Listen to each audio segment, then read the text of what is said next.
কাছে মনে হচ্ছে যে এটা আসলে একটা আম, এত কম বয়সে একজনের একটা জাতীয় পত্রিকাতে কোথাও একটা লেখা চাপানো, এটা আসলে যেই ধরনের এক ধরনের ক্রিয়েটিভিটির পক্ষের জিনিস এবং নিজেকে অনুপ্রাণিত করে এবং একটা মানুষকে আম, আহ, একটা সুস্থ জীবন চর্চা এবং এক ধরনের সাহিত্য শিল্প সাহিত্যের সাথে সম্পর্কিত করে তোলে।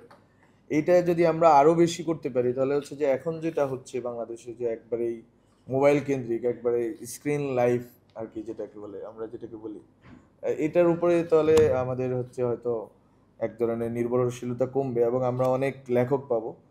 আপনারা জানেন যে গত 15 বছরে যেটা হয়েছে এবং একজন বলল, এটাও আসলে খুবই দুঃখজনক যে শুনে আমারই খারাপ লাগলো যে একজন লেখকই অনেকগুলো লেখা চাপাইতেন এবং ওরাই একটা সার্কেল মিলেই হচ্ছে যে লেখাগুলো চাপাইতেন। তো আমার কাছে মনে হয় যে যেই সরকারে আসুক না কেন, শিশু কিশোরদের ব্যাপারে আসলে একটু নিরপেক্ষ থাকা ভালো আর কি।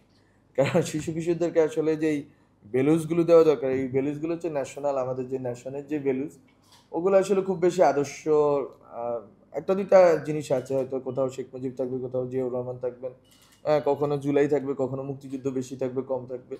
এই জিনিসগুলোর বাইরে তো আসলে শিশু কিশোরদের আসলে সৃজনশীলতা মনন চর্চার জন্য বিষয়গুলো খুবই একই। আমরা ওই ধান, নদী, ফুল, পাখি, এগুলোর কথা বললাম, এগুলো আসলে একই। বিএনপি করুক, আওয়ামী লীগ করুক, জামাত করুক, এগুলো সবই একই। আমরা যেই মাটিতে বড় হয়ে উঠতেছি ওই মাটিটা একই। তো আসলে ওই জিনিসগুলো আমাদের শিশু কিশোরদেরকে জানানো এবং তাদেরকে উদ্দীপ্ত করা। এবং আমরা আসলে যেই সময়টা পেরিয়ে এসেছি, আমি ব্যক্তিগতভাবে আমার হয়তো এই ইয়া ছিল বলে আমি এই আয়োজনটা করতে বলছি এবং আমি আরো কয়েকটা কাজ, আমার হাতে সময় কম। আপনারা জানেন সরকার নির্বাচন দিয়ে বিদায় নিবে। তো আমি তারপরেও কয়েকটা জিনিস হয়তো আমি আজকে বলে দিয়ে যাচ্ছি, আশা করি যে এগুলো করা যাবে।